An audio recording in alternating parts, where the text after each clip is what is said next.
You know, I've had several calls on the show this week of people that were stuck in cars and that had car messes and had made car mistakes.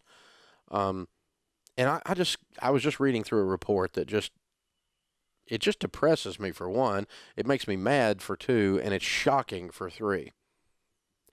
Listen to this. Americans owe $783 billion on their cars.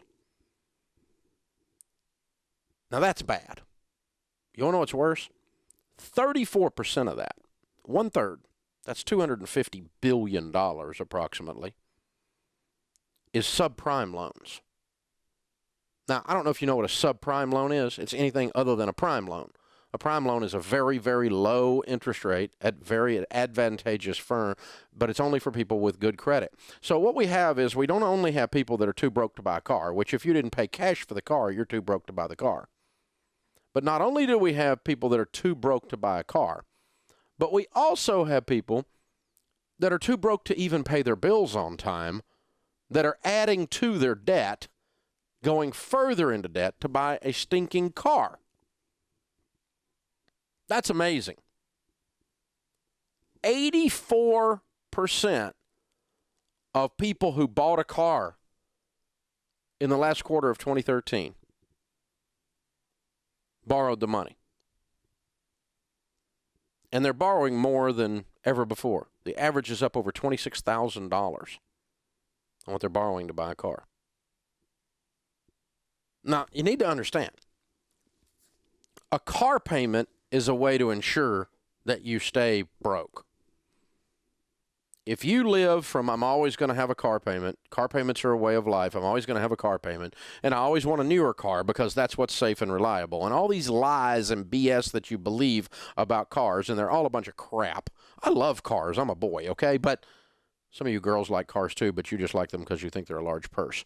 But we Americans have a love affair with our cars. I'm not against a car. 84% of the people that bought a car in 2013 financed it. And 1/3 of them subprime. Subprime. They're paying 10, 15, 18, 24%. You've got to be kidding me. You've got to be kidding me. Well, let me help you with this.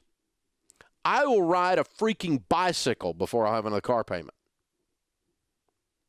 Car payments are a way of signing up for middle class and staying there.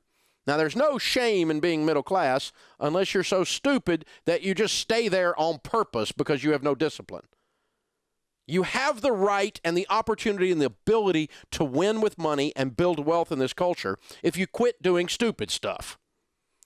Borrowing money at 18% or 16% or 15% to buy a car is way over on the spectrum of stupid. Borrowing money to buy a car is stupid. Borrowing money at 17% to buy a car is stupid on steroids, baby. This is big stupid with a capital S.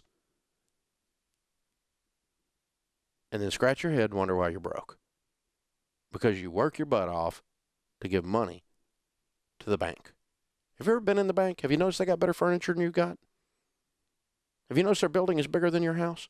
How the flip you think that happened? Because you give them all your money. That's how it happened. You give them all your money. Look in your skyline. What are those towers? Banks. Quit giving them all your money. And then scratching your head and wondering why you're broke and whining and complaining about wealth inequality. No, it's unfair. The rich get richer and the poor do what? 18% on their car?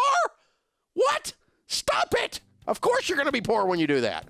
Hey, when I did stupid stuff, it made me poor too, so I'm no different. I'm not any better. Matter of fact, I did it with zeros on the end, so I'm actually worse. But gosh, people, really? I mean, this is like payday lending for cars. It's so scummy. But most of America now feels like they have to have a car because you're real worried about impressing somebody at a stoplight that you're never going to meet. $622 a month over 84 months. What are you doing? Have you lost your mind? Stop it! 34% of the people subprime borrowers. Unbelievable. 84% of you bought a car you couldn't afford. If you didn't write a check, by the way, to buy the whole freaking car, you couldn't afford it.